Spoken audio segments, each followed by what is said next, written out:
অবশেষে মুখ খুলল ভারত।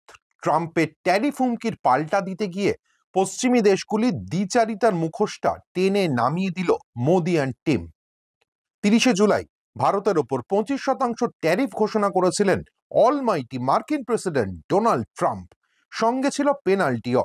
রাশিয়ার সঙ্গে বাণিজ্য করার পুরস্কার স্বরূপ এই পেনাল্টি জোটে ভারতের ভাগে। সোমবার রাত 8:30 নাগাদ সামাজিক মাধ্যমে ফের ভারতের বিরুদ্ধে তোপ দাগেন ট্রাম্প সাহেব। ভারত শুধু রাশিয়ার সঙ্গে বাণিজ্য করছে না, রাশিয়ার তেল শোধন করে তা খোলা মার্কেটে বিক্রি করে মোটা মুনাফা কামাচ্ছে বলে জানান তিনি। পাশাপাশি ইউক্রেনে রাশিয়ার আক্রমণে যে সাধারণ নাগরিকদের মৃত্যু হচ্ছে তার দায়ও পরোক্ষে ভারতের ওপরও চাপিয়ে দেন মিস্টার প্রেসিডেন্ট।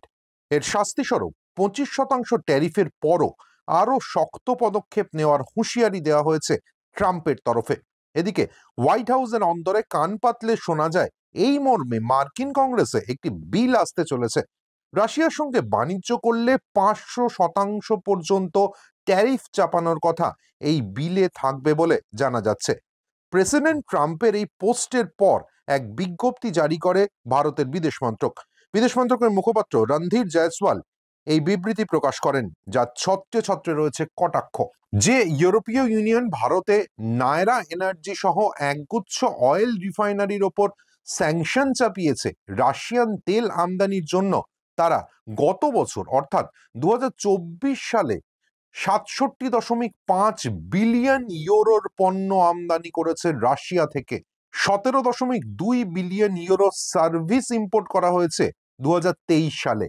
এছাড়াও 2024 সালে ইইউ রাশিয়া থেকে record 16.5 million tonne LNG import করেছিল, যা 2022 সালের 15.21 মিলিয়ন টনের রেকর্ড আমদানির রেকর্ড ভেঙে দেয়।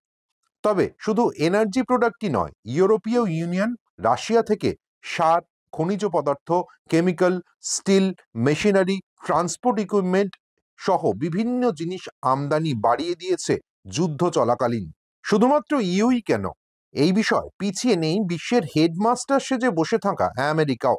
গোটা বিশ্বকে রাশিয়ান পণ্য কেনার জন্য ধমকালেও নিজেদের নিউক্লিয়ার ইন্ডাস্ট্রিকে সচল রাখতে ইউরেনিয়াম হেক্সাফ্লুওরাইড আমদানিতে কিন্তু কোনো বাধা নেই। আর ইভি ইন্ডাস্ট্রির জন্য প্যালেডিয়াম আমদানি তো আছেই, এছাড়াও আছে ফার্টিলাইজার, কেমিক্যাল আমদানিও। এবার কি ট্রাম্প সাহেব ইউরোপীয় ইউনিয়নের ওপরও 500% ট্যারিফ চাপাবেন?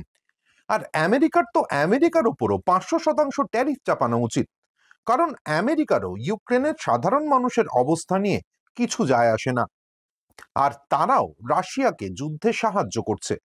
জানি না, এবার হয়তো ট্রাম্প বলে বসবেন পশ্চিমী দেশগুলির টাকা এতটাই পবিত্র তা যুদ্ধের কাজে ব্যবহার করতে গেলে রাশিয়া পুরো ধ্বংস হয়ে যাবে। তবে আমেরিকার এই চাপের কাছে ভারত যে মাথা নত করবে না তা বিবৃতিতে স্পষ্ট করে দেওয়া হয়েছে।